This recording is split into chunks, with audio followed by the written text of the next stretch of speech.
All right, good morning, everybody. Welcome into Mornings with Loretta. And we're super excited because I'm not on location, but our guest senior editor of TravelZoo, he certainly is on location in Ireland, of all places. Welcome, Gabe. Hey, Loretta, there's room for you here. Next time, we got to make sure you're here with me, okay? I promise you that is a deal. So tell us about, Yeah. so we're getting ready for the luckiest day. I mean, the luckiest day in the world. So tell us about it.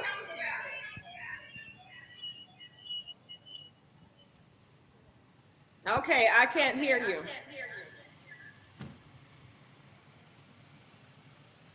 Okay. Okay, I can hear you now, Gabe. Go ahead. Tell us about where you are.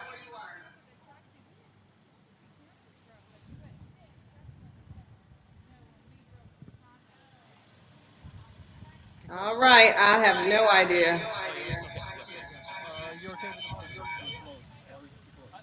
As long as I can see it. Yeah, just Yeah. oh yeah. Yeah. Okay, let's use it this way. Gabe, can you hear me? Yep, I can. Okay, so tell us you're in Ireland. The luckiest day of in the world is coming up tomorrow. So tell us where you are because you're at a castle, right? Absolutely. Well, yeah, not just any castle. This is probably one of the best preserved castles across Ireland. There are about 400 castles across the country. Kilkenny Castle, one of the ones that have is beautifully preserved over the last several centuries. You know, it dates back to 1195, and it sits on 50 acres here in the heart of town. Here's a live shot from inside those beautiful gardens and fountains that people come to visit. You can do a guided tour or a self-guided tour. Just go online and you can pick your time. Kilkenny, by the way, dates back to the 6th century. So it's this beautifully preserved medieval city. Very walkable, very welcoming, great museums, great places to eat, and it's only about 90 miles southwest of the capital of Dublin. Oh my goodness, so excited. I've got to be there next year. So tell me, you've been in Ireland all week. How lucky are you? So tell us about the preparations. What's going on? What have you seen?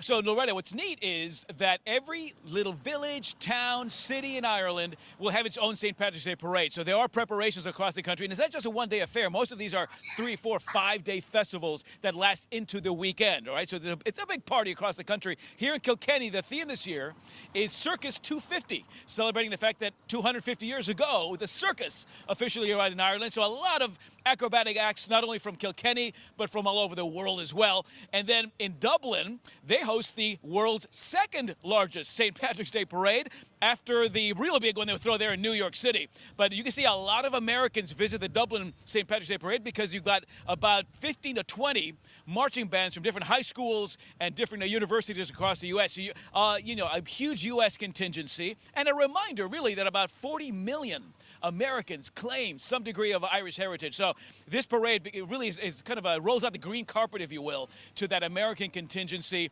A lot of pomp and circumstance, very Mardi Gras style, and that's going to draw about 500,000 people to the streets of Dublin on St. Patrick's Day. That is incredible. And I'm one of that 43 million or billion you said because I'm part Irish. I do have Irish blood running in these veins. So there's Yeah. another celebration going on too. Oh my goodness, a major event. Tell us about that. And I know you have to go, but I'm going to get you out of here in time. Well, as you probably heard, the coronation of King Charles is scheduled for May. Preparations for that also underway across Northern Ireland. And did you know that the royal family has its own residence in Northern Ireland? I got to visit it yesterday. It's called Hillsborough Castle. Dates back to the 1750s. And just recently, Loretta, they've opened this up to the public. So you can visit now the 100 acres of beautifully manicured glens and gardens. And inside, they're starting to display artwork that has never been seen by the public before. So some really spectacular stuff. This is the relaxation room, okay? So when King Charles, for example, wants to hang out with the grandkids for a couple hours, this is where they would sit.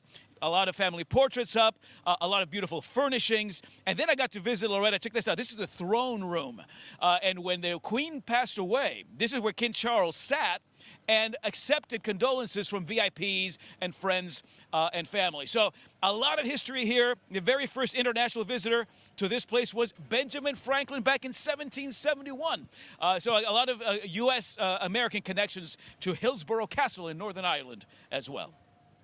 All right, I know you have to go. We will take this conversation even further tomorrow. Everybody, thank you so much for watching this segment. Gabe, thank you. Travel Zoo, thank you. Loretta. And we will see you tomorrow. Happy St. Patrick's Day Eve. Same to you. Bye-bye, Gabe. All right, everybody. Gabe has to go because you can imagine what's going on in Ireland. Everybody wants to talk to him. He wants to talk to everybody. But guess what? He's going to be back tomorrow. Yes, he will be back tomorrow. And we will extend this conversation talking about the world's luckiest day, luckiest holiday. And Ireland is where it's all taking place on a grand scale. So we'll see you all soon. Bye-bye.